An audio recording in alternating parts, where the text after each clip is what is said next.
아닙니다, 동지.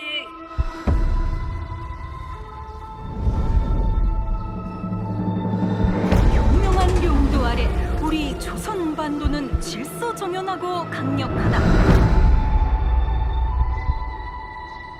남부 차단구역에서 발생했던 산업사고는 우리 공화국의 용적 투쟁으로 이미 수습되어 조국의 안전엔 흔들림이 없다. 차단구역은 안전하다. Inside the mall is a set of black files carrying bounty intel on a high-value target. Locate the files and eliminate the HVT. Expect contact. HVT may be in the area hunting anyone after that intel. Jeez, this place is huge. It's dark as hell. That's why you got NVGs, man. Hey, I'm gonna head downstairs real quick. See if there's any weapons or gear laying around. No, it's a negative. That's not why we're here. I'm gonna be fine. It's only gonna take 2 seconds. I say again, that's a negative. Okay, get your ass upstairs.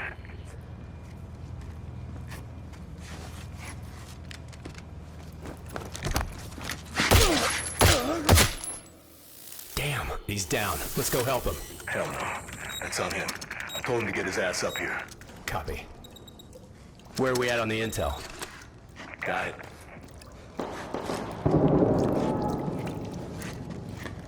Alright, let's find that HVT. On you. Overwatch to actual. Letting that intel compromise your location. Enemies are alerted to your position. Shit. Yeah, they know we're here.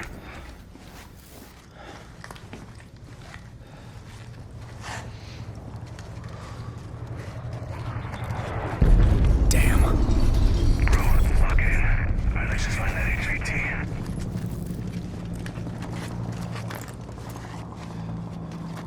Hey, hold up.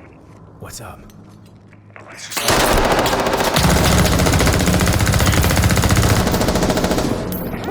Hey, you good, man? Fuck.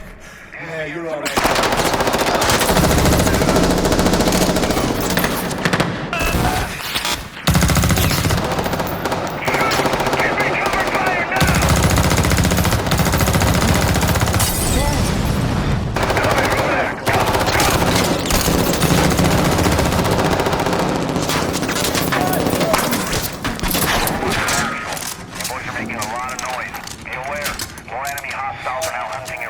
Was that the HVT? Hey, fuck the HVT. Let's just go to Exfil. Fuck!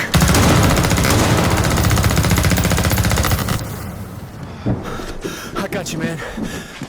Yeah. You good? Yep. Let's just get out of here. All right. Let me get some ammo. Yep.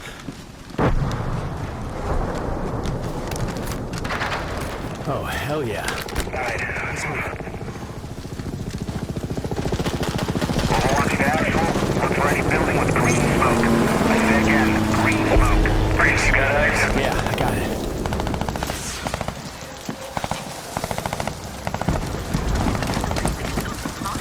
Oh, shit. 우리 공화국의 용적 투쟁으로 이미 수습되어 조국의 안전엔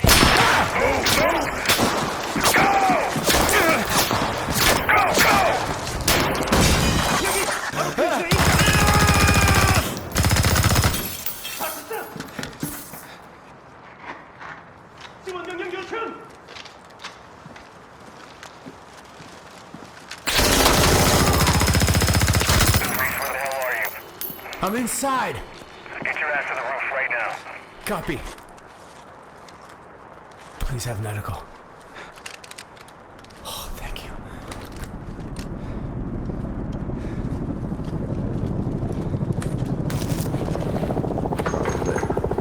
Hey, Locker, you downstairs? Negative. Head up the ladder. Going up to the roof. Oh, shit!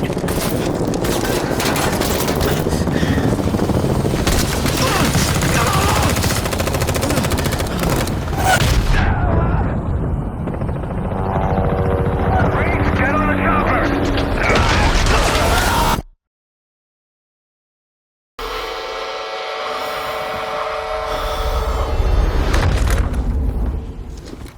작전 개시 요시 종료.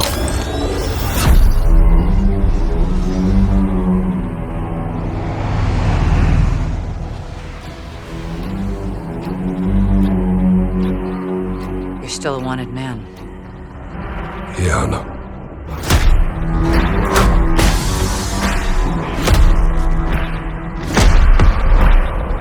What did you do? What I had to. We make our own rules of engagement now. You are moving a weapon of war. The kind we deny exists. You do what you need to. Because you know I will. 배반자를 찾아내라. 마을을 불태워서라도.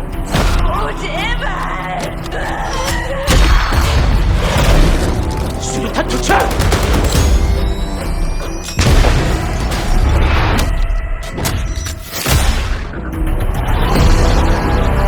Let's go, let's go, let's go! We are not ready. We could all die tonight. We don't even get a choice.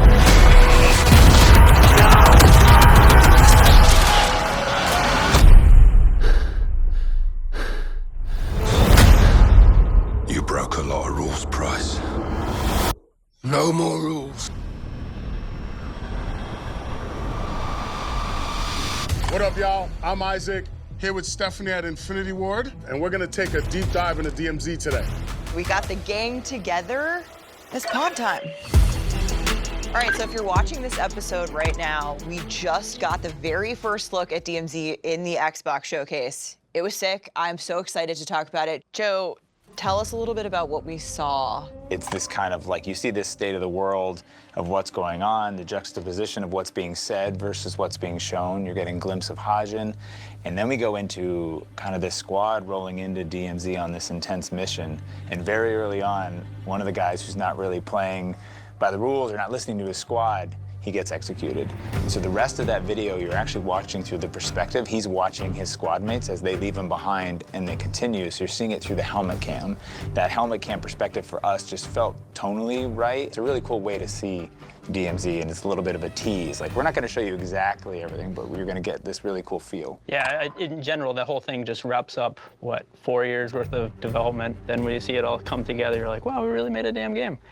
But it came out really good, I think. I just knew that this represented the experiential part of DMZ completely. Can you talk a little bit about the state of the world in Hajin? You mentioned that, you know, you kind of tied directly to the events of the single-player campaign, but how do we find, you know, the map and the world? Our story picks up just a little while after the events of the single-player campaign. There's a little gold rush going on between these different factions, and the North Koreans have now repopulated and taken back up the positions that they held from single-player. And so you're inserted to do various missions, and the map is all mostly South Korea and then North Korea up at the top. I love how you guys have interwoven that Modern Warfare universe, that narrative through every aspect of the game.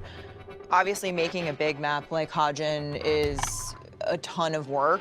Can you guys talk a little bit about the process, like the creative of how you start with that idea and bring it to life? Whenever we make one of these big maps, it's always bugged me that you don't really have this like where did everybody go? You know, you just jump in and when we made Verdansk or El Mazar, it's just, so when we started this day one, we started with single player and said, okay, let's create this this place. What's the inciting incident, and use that as a set dressing, as how we design and how we place things, and as a character to make the whole map really interesting.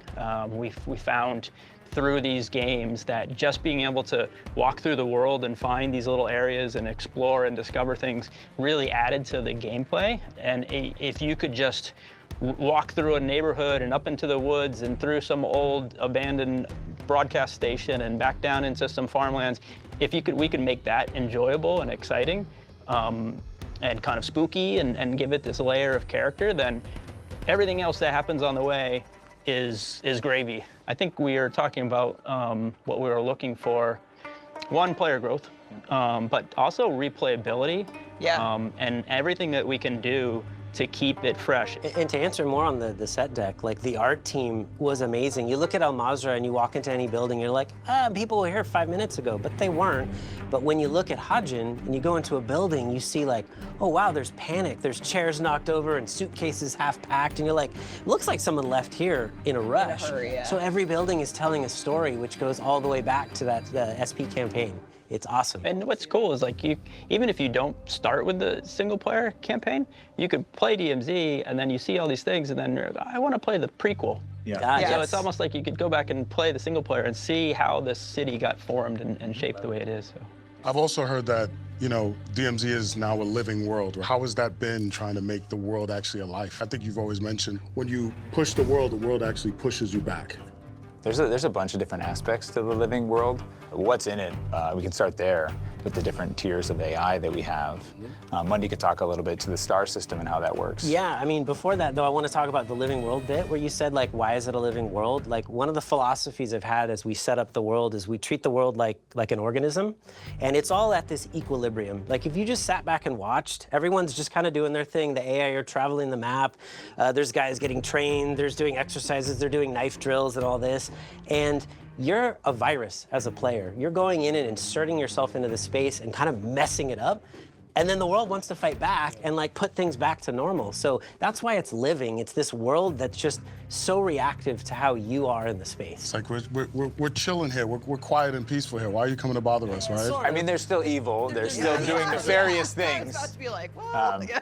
We're more of antibodies. Okay, maybe we're the antibodies. Okay, sure, yeah. Welcome to biology, the podcast. Yeah. Right. We work in video games. But yeah, we lean so hard into the world and making it feel alive and making it feel believable. And that when you go in, one of the difficulties with the DMZ beta was as soon as you fired your weapon, or as soon as an AI saw you and fired at you, they essentially went loud. They told a bunch of other AI that there's something bad here, and everyone went after you. And so you didn't really feel like you could control the world. And in DMZ, we now have a stealth system that allows you to step out in the open, and as soon as an AI starts seeing you, you get an audio cue, a visual cue. You can hit the deck, you can pause that combat. You can take those AI out, and if you take them out without anyone seeing, then you can kind of control the world. But if you get compromised and you keep killing more AI and you keep killing roaming commanders and whatnot, your star level goes up and the world starts to come after you. They try and get rid of you. So we're really excited for players to engage with this because it does allow them to play how they want to play. But you can also manipulate it if you fade off into the woods, which is a big part of the map, is being able to kind of just disengage. You can use suppressors. There's a bunch of different things that don't really trigger a response. And so you really can kind of determine how much it will push back to you. You guys are such big fans and players of Extraction too. You're so passionate about it, and how did you bring that experience from, you know, playing with each other, and how did it shape DMZ? Accidentally shooting Jeff in the head. Yeah. In some unknown game. Yeah, in another extraction shooter. I think I have an enemy. Where? Oh, shit, I just killed Jeff. How'd you get ahead of me? And he's like, hide my shit in the I bushes. did the exact same to Jack Reynolds. Yep. You shot at me. Yeah. You looked in your inventory, I ran ahead, and you're like, I think I see someone. Where? I'm taking shots. Yeah. I'll cover you. Where are they from? Yeah. So a goal was to make it a bit more accessible. Yeah. Head icons, letting you know that you actually have teammates, being able to find a way to extract them. Just try to, you know, kind of make it, you know, more accessible. Yeah. I think one of the things when we looked at, you know, starting DMZ was the different types of players, and how could we build something that appealed to a wide variety of players. So you have your people who are your collectors or your looters, you have your people who are your narrative players, you have your PvPers, you have your PvEers who really like playing against AI or other bosses and things. And so that was our kind of challenge to ourselves, is if we can find a success condition for each of those players as they come into this mode, then everyone can exist together, play together, work together, hunt each other. And that was kind of the birth, I think, of DMZ.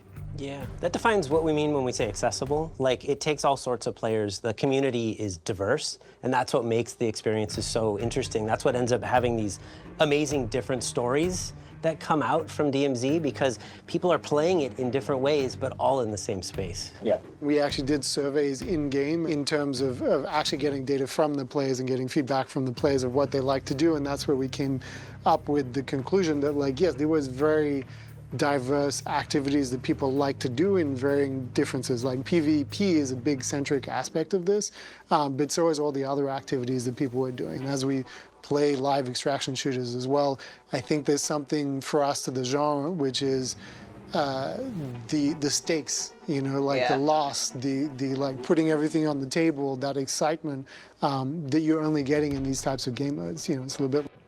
Yeah, but it's cool. It's you know, if you equate it to like VR, there's no pressure pushing you to do these actions. It's kind of this really beefy mid game of a VR where you just can kind of go where you want, and you kind of determine your level of participation or anxiety, but Or the adventure that you want to go on, right? And you can change mid-match. Okay, Mundy, I've got a fun one for you. Oh no. Infill to Exfil. Oh my. Take us through what a match looks like. What are we experiencing? Give us the high-level hits. I mean, gosh, everyone's got a little bit of an input on this one in particular, but I've been thinking a lot about what makes a full deployment. And the crazy thing about it is it's not really a one-size-fits-all. That's the thing. So you infill, you get to choose how you want to infill. And, you know, if you've done free roam or dynamic ops or story mission, there's, you know, going to be maybe an objective marker on the HUD or maybe not. And it's kind of, you've chosen, like, your level of involvement on where the game's going to kind of tell you where to go. And from there, we kind of go, you're going from point A to point B, whatever, if it's a mission you picked or it's an objective just from the front end. And it's about what you run into along the way.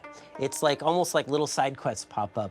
And when you finally get to Exfil, hopefully you Exfil, everyone has a story. And that's the thing, it changes every single time. I mean, we'll have playtests and people come like, I can't believe this thing happened and I did this and the Exfil chopper and a rocket came in and knocked me out. And it's like, people are telling stories of DMZ and they're always different. And that's, I think, one of the most amazing things about the DMZ space. You said there are different ways to infill. Yes, there are. Yeah, well, I mean, you get to pay for, using cash that you've found in the game, different ways. And maybe you want to have an advantage of a vehicle with you because you know you got to get somewhere really fast.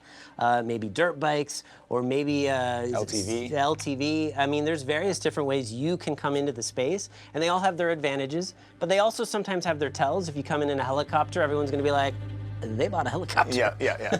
But there's also all the air traffic that you can kind of hide in DMZ, like AI are flying by too. So you can get lost. Players? How about we dive back into the weather, though, the dynamic weather? I mean, we brought in a few people to play DMZ early, and there we had the weather's random. It's random weather patterns, and so their first playthrough had heavy snow, heavy wind, and heavy fog. And they were like, holy shit. And then we were watching them play, and they're going upriver on the raft with the wind blowing and the snow going horizontal, and their guns are covered in snow in their hands, and then the next time they played, it was rain sprinkled that then transitioned into heavy rain. It just makes the map and the world feel dynamic and makes it feel real. And then, you know, one of them was like, you know, the map's kind of dark. And we're like, well, you got a couple, this was at lunch, and we're like, well, at the next deployment, let's see what happens. The next deployment, it was sunny. And he was like, never mind, it's good. So it's really, really cool, and it just makes the world feel alive, and it makes it feel more real. It changes throughout the match, you said. Yes, it does. It's not static, it's not just rain. It actually changes and transitions. It's not even a map wide. Yeah. There are pockets. Cool. Yeah. So you could be on a hill, look down across a valley, and then you'll see this cool storm front. Yeah. You know, and you can see where it's raining down there. Yeah. And so you can go down in and go down that area. So. And for those who are concerned about fairness in PvE, yes, they change what they can see based on if it's super foggy, they can't see as far, just like you. So in DMZ, we have multiple options for deployment. Yeah. So you can either deploy to free roam, Yep. you can either deploy into story missions, or you can either deploy into dynamic operations.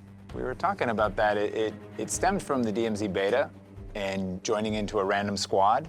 And everyone kind of has different goals that they want to do. So you'd have these moments where you land on the ground and then two players just F off in different directions because they have their own things they want to do. And you're like, whoa, what are you doing? Yeah. So in DMZ, we've pushed hard that we have, you know, before you're going in, you're choosing what you want to do. So if you want to do story missions, then you choose that, and you get matched with other players on the deployment who are working on your chosen story mission. Same thing with dynamic operations. You don't have to run to collect the phone. You can just say, I want to go play a dynamic operation, and we pair you with a bunch of other players that want to do that, and that squad goes in. And so then you have that clarity. But if you want to do free roam and you want to hop in with other players who want to do free roam, then it's wide open. You guys can talk and figure out what you want to do once your boots hit the ground. It's kind of letting you have a shared purpose before you head into the match. essentially.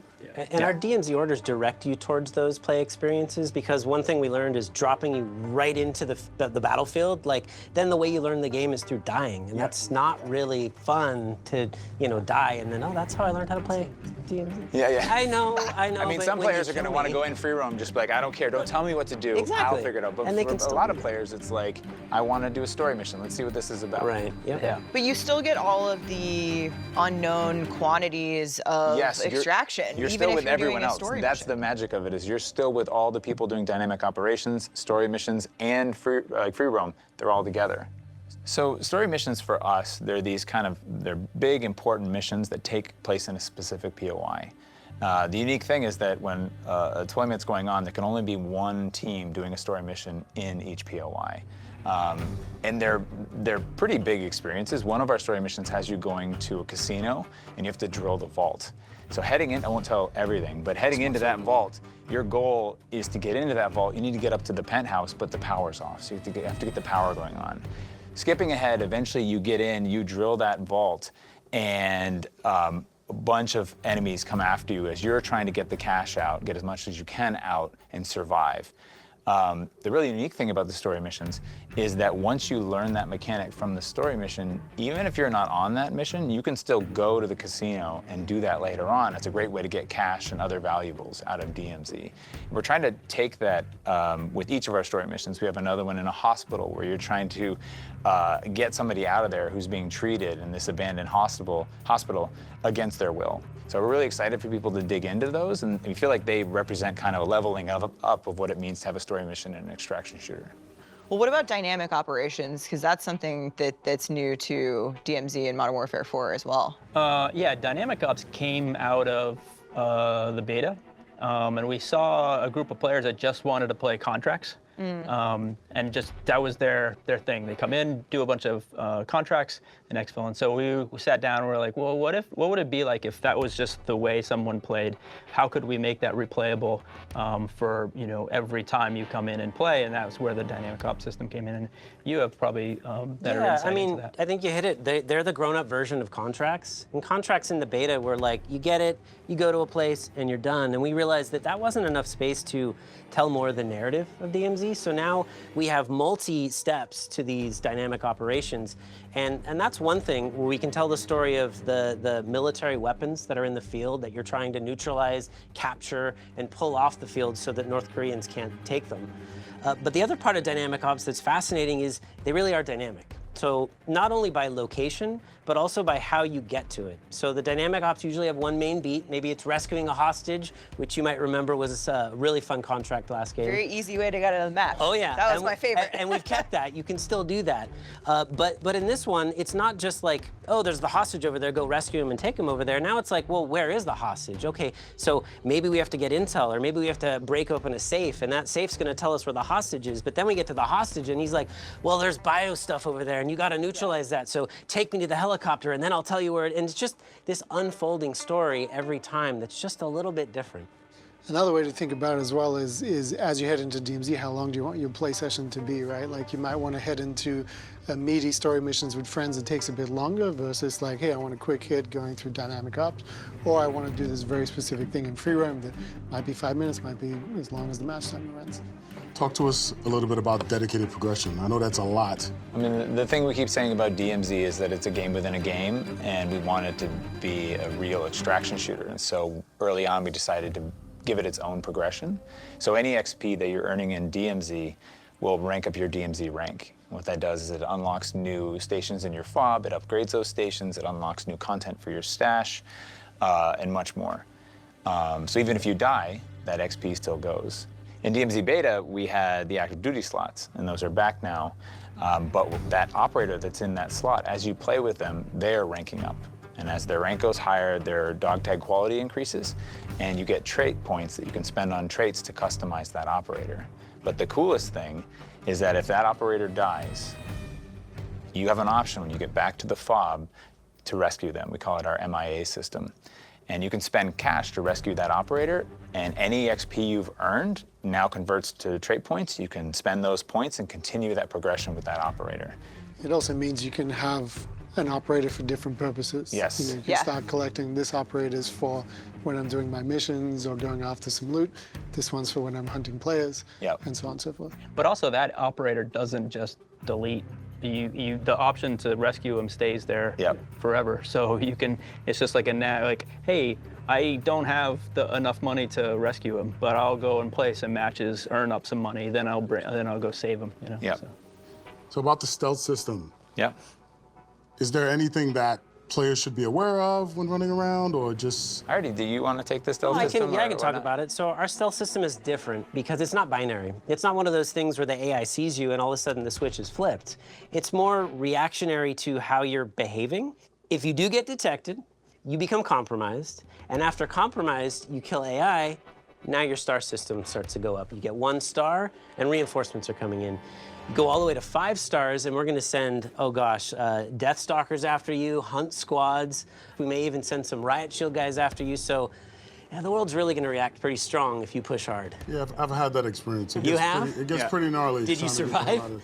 I tried my best, running away from them. I could not hide from those guys. I think Scott Carpenter was watching me trying to get away from them for oh my God. 2 or 3 minutes. It got really crazy. But I should say also, it's opt-in. So if you, like Jeff said earlier, if you disengage from a POI and go off into the woods, we know that, we detect that, and we go, we're pretty sure you don't want this, and we let it kind of calm down naturally a little bit.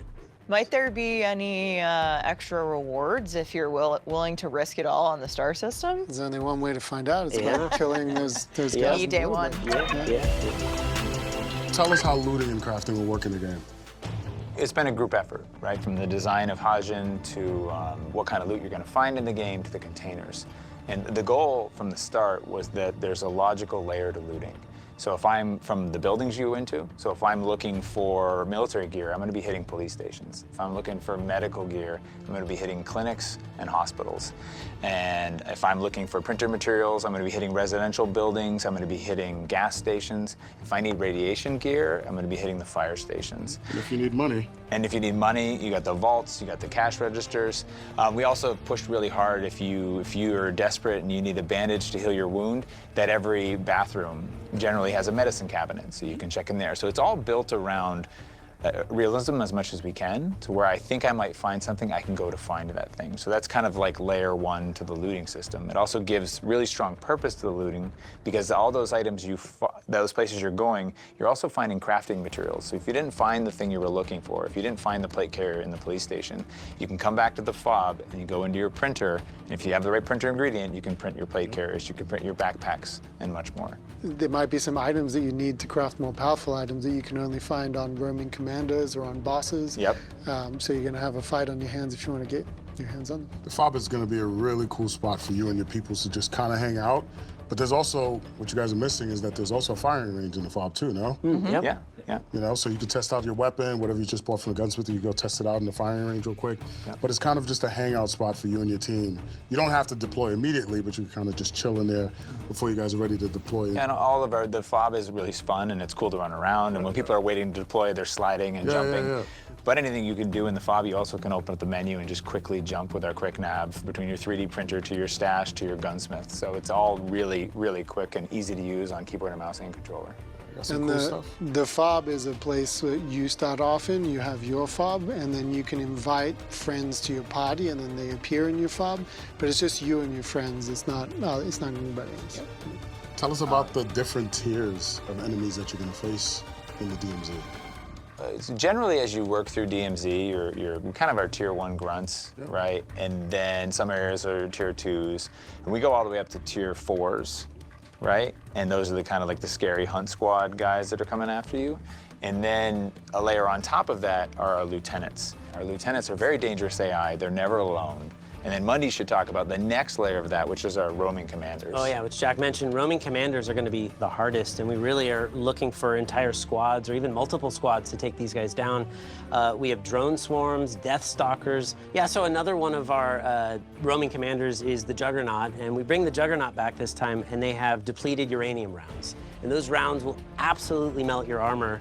They'll also melt your vehicles. I mean, they will take them out so fast. In fact, I was testing out some of these mechanics locally at my desk, and I forgot that I had spawned a Juggernaut, and I'm in a helo going past it, and it just melted my helicopter. It was done. And I didn't have a parachute, so I fall to the ground and I'm dead, and I'm just like, well, I guess that works. Yeah. And then the most powerful one, I think, is our tank. And the tank has main gun, which will take out your vehicle in one hit. Yep. And then an MG on the top, which will take you out when you're on the ground. Holy. It's got reactive armor, so even if you have an RPG, it might not do that much. And of course, it's got loot in it. You want to kill this thing to get specific loot to craft specific things in your fob. So sometimes you have to kill them. Yep. And Didn't one just hit somebody in the chest? Yes, or yes. something? We were testing AI, and the person was running out the front window, and they mantled just as the tank came over the hill, and it was like, woof, just straight in the chest. Quickly had to apply the tourniquet and get back up. The tourniquet's actually something that we should bring up as well. Yeah, yeah. That's a good point. We were also looking for ways to help players who want to play solo or by themselves. In terms of being able to like get back up in the game at least once. So the new health system that the team designed is you have 150 health, but then if you get knocked down, you can sacrifice 50 health off your health bar to basically apply a tourniquet to yourself and get back up.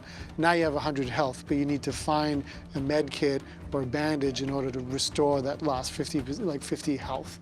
So it's a way to soften the blow when you go down and let players get back up and be able to play more in the game mode and experience a bit more. do you have self-revives, or is this sort of replacing that? No, self-revives is something you can have on top of that. Oh, wow, awesome. So that's going to give you a lot of survivability. Yeah. In so many of these other extraction shooters, like you go down and you're either yelling for help or it's game over. Yeah. And so we like the idea that the world is hard. It's really hard. But if we give you a little second chance. So we have a system in DMZ that's really going to engage any type of player. Talk to us a little bit about the bounty board, Jack. Bounty board is something I'm extremely excited about. The idea for it is that as you killing players, as you do, you're going to start accruing a bounty over time until eventually we're going to have leaderboards where we can call out every week the top bounties in the world. We're going to be able to say every week the ones that have survived, the ones that have died. We can call them out. And then you as a player can decide, hey, I want to play as a bounty hunter and I want to go hunt these people that have bounties on their head. If you get really high in the bounty kind of spectrum, you can get to the place where your position is actually marked on the map. So for somebody like myself, I'm excited about it because you can kind of be on the map and it's kind of just like, hey, come hunt me. It's a little bit like putting a contract on yourself where it's like saying, mark me as a target, and then invite everybody to come fight you, essentially. So you're also going to have the player killers, like they're the taking out those bounties. But to your point earlier with active duty slots, you can kind of customize your setup to maybe have a couple different builds for that. Right? Totally, yeah, you could have an operator that you've equipped as your bounty hunter type that you're going to go chase after other players with. I think it's important though that all of this, we also want that like players are a source of cash, they're obviously a source of whatever they're carrying on this. So in order for you to interact with like the 3D printer and other systems in the game, you can interact with the world, you can interact with players. There's various different ways to acquire what you need in order to move your fob up or acquire the gear that you want or craft an even better weapon. So all those systems kind of interplay with each other to make the DMZ universe. What's the single, feature or element of DMZ that you're just all super excited for players to get into? I mean, just exploring the map to me is, I want to see how people fight in it. Yeah. We've designed it so that the center has a lot of foliage, more foliage than we've ever been able to do. And when you get in there and you're having firefights, it just looks like something out of a movie. But being able to, be in a little suburb, kind of feel too much pressure, and then just fade into the woods. You feel like some action hero that just kind of goes, rogue and runs off. So I'm excited to see how many crazy firefights and stories just come from the map itself. I'm excited in the map that there's all these little secrets that Jeff and his team have put in there. I like the idea. I enjoyed there's a care package hanging off the side of a skyscraper, and I had to like jump down and hopefully land right on it to get, you know, the loot that was inside. You go into what you think is a sewer tunnel and it leads to a secret base underneath. Like, there's a lot to explore on the map. It's really exciting. And it's massive, right? This is one of the biggest maps you guys have ever made, right? It is the biggest. The biggest map that we've ever made. You guys, we've all been at this for almost, what, 4 years, maybe longer, right, with DMZ beta. As a fan, you know, I would love to know, like, what are some of the cool stories from the process of development into now that, you know, you'd like to share with some of the folks out there? I can think of one moment that hit for me where I became, I transitioned from a developer into a full-on fan of DMZ. I was playing with Matt Holdner and Dave Lee, and we were playing this match, and it was playing out like most matches do. You fight some players, you fight some AI, and you're going, and we were so immersed in the world, we lost track of time. And we didn't realize the radiation was expanding, and we missed the final exfil, or we missed the second to last exfil, and the final exfil pops up, and long story short, it was a race to get there. And as we're racing the vehicle, and it runs out of fuel, and then we're on foot, as happens, we all went silent. And it was really weird. I was like, did Dave's mic break, or what's going on? And finally, we exfil like 3, 2, 1, and we're in. The radiation covers the exfil chopper. We're putting on the masks that are in there. And I turned to Dave, and I was, Dave, what happened, man? Like, are you okay? You got what quiet? Is your mic dead? And he's like, no,